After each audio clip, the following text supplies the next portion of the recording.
Date പറയാം.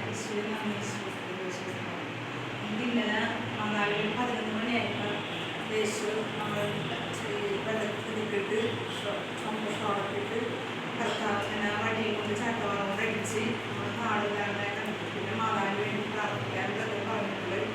പ്രാർത്ഥിച്ച സമയത്ത് എൻ്റെ മാതാവ് എൻ്റെ വീട്ടിലേക്ക് എൻ്റെ ഭവനത്തിലേക്ക് ചെന്ന് മാതാവും ഈശ്വരനും കർത്താവിനും ഈശ്വരത്തിൻ്റെ പോലെ അത് കഴിഞ്ഞതിന് ശേഷം എനിക്ക് ഭയങ്കര മനസ്സിൻ്റെ ഒരു ഇതായിരുന്നു. അങ്ങനെ അപ്പോഴാണ് പ്രാർത്ഥിച്ചുകൊണ്ടിരിക്കുന്ന സമയത്ത് കണ്ണീരോട് പ്രാർത്ഥിക്കും മക്കളെന്ന് പറഞ്ഞ സമയം എൻ്റെ പേര് വിളിച്ചു പറഞ്ഞു. പിന്നെ ലീലയുടെ കൂട്ടുകാർ വീട്ടിലേക്ക് മാതാവിനെ കാണുന്നു. എനിക്ക് അതിലുപരിയായിട്ട് പറയാനുള്ളത് ഈശോയുടെ നാമത്തിൽ ഞങ്ങൾ 2014 തടിയിൽ ധ്യാനം കൂടിക്കൊണ്ടിരിക്കുന്ന സമയത്ത് ധ്യാനം കൂടിക്കഴിഞ്ഞു. ഞങ്ങളുടെ പഴയ ധ്യാനം കേന്ദ്രത്തിൽ ധ്യാനം കൂടിക്കൊണ്ട് 1000-ഓളം പേരുണ്ടായിരുന്നു. ധ്യാനം കൂടിക്കൊണ്ടിരിക്കുന്ന സമയത്ത് പ്രാർത്ഥിച്ച് ധ്യാനം അവസാനിക്കുന്ന അന്ന് ബ്രദറ് കുരിശുകൊണ്ട് വിളിച്ചുകൊണ്ട് പറഞ്ഞ് ഇങ്ങനെ മെയിൻ റോഡ് റോഡിൽ 4 വഴി വീട് 4 വഴി തിരിഞ്ഞ് കഴിയുമ്പോൾ കോൺവെൻറ്റ് 4ാമത്തെ വീട് അവിടെ കപ്പ 2 കൂടി നിൽക്കുന്നതും പിന്നെ വാഴ കുറച്ചിട്ട് തൂമ്പ് കളഞ്ഞിട്ട് കായ്ക്കുള്ളൂർ നിൽക്കുന്നതും ഉണ്ണീശോ മാതാവിൻ്റെ അവിടെ ചെറുതായിട്ട് കാണപ്പെട്ടതുപോലെ പിന്നെ അയാളെ കുട്ടി സദ്യ നടത്തിയതായിരുന്നു. ഞാൻ ഒരിക്കലും വിശ്വസിക്കുമ്പോൾ എനിക്കറിയില്ല എൻ്റെ വീട്ടിലാണുള്ളത്.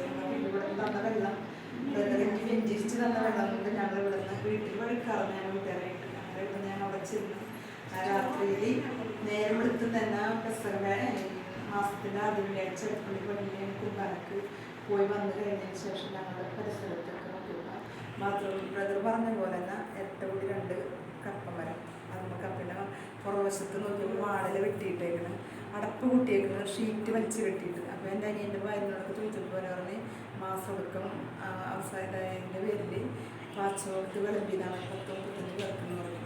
അത് കഴിഞ്ഞ് നോക്കിയപ്പോൾ വാഴ കുളച്ച് നിൽക്കണം. അങ്ങനെ ഞങ്ങൾക്ക് വിശ്വസിക്കാൻ പറ്റിയില്ല. ബ്രദർ അങ്ങനെ അത് തന്നെയാണ് അന്ന് വേണ്ടി പറഞ്ഞ ബ്രദർ പള്ളിപ്പുറത്ത് കോലത്തുങ്ങളിൽ വീട്ടിൽ ഒരു ചേച്ചിയുടെ സഹായം പ്രാർത്ഥിക്കാൻ പോയിട്ട് ആ വഴി ഞങ്ങൾ 4:30 ബ്രദർ വന്ന് കണ്ടു കഴിഞ്ഞാൽ ബ്രദർ പറഞ്ഞ വീട് ഞങ്ങളായിരുന്നു.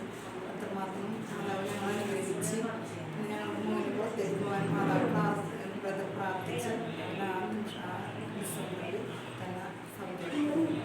ഇത്രയും വലിയ അനുഗ്രഹം മാതാവും ബ്രദറിൽ